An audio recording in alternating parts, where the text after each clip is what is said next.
In these portions of Vayakel and Pekudei, we have the account of the construction of the sanctuary and the preparation of the appurtenances, the vestments of the priests, and some very intricate craftsmanship went into these.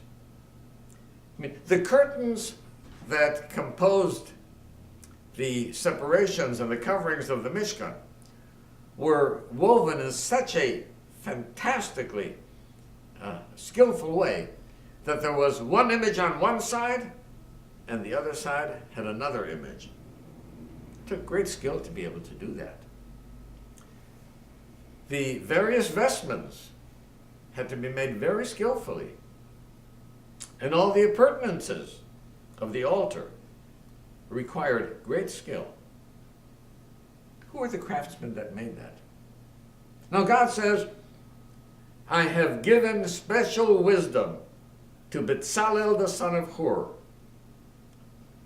and to Ahisamach from the tribe of Dan. I've given them special wisdom to be able to direct the construction of the Mishkan. Okay.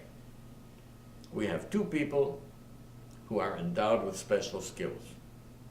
But it took more than two people to put that Mishkan together. And the Torah tells us that the men and the women all worked at it. Where did they get that craftsmanship?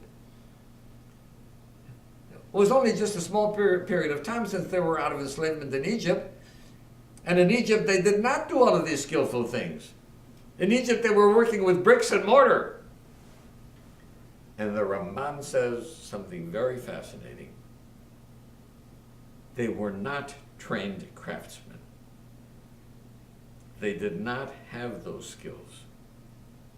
But because they accepted the word of God and went to do it, almost miraculously, they developed the skills. Highly, highly unique skills that would otherwise take either a tremendous amount of intuition or an enormous amount of training. And what is the message? The message is that if you set your mind to something, you'll find a way to do it.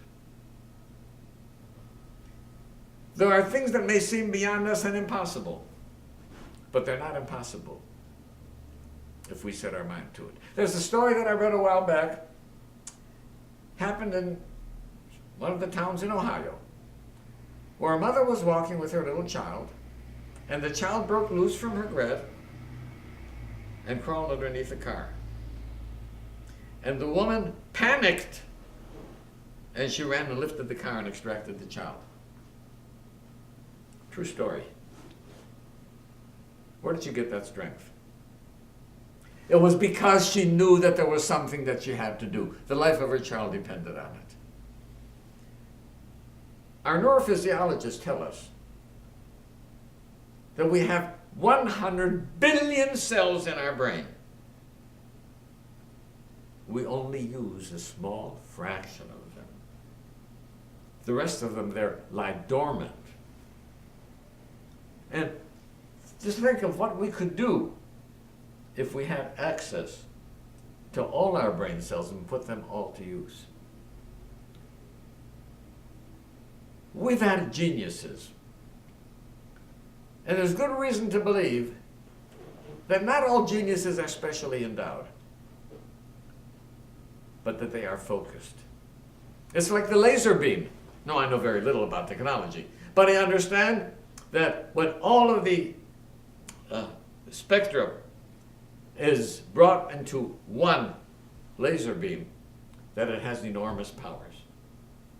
And yes, I have personally seen people who have taken karate give a karate chop on a brick and break it in two.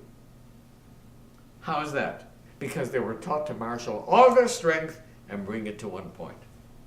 It can be done.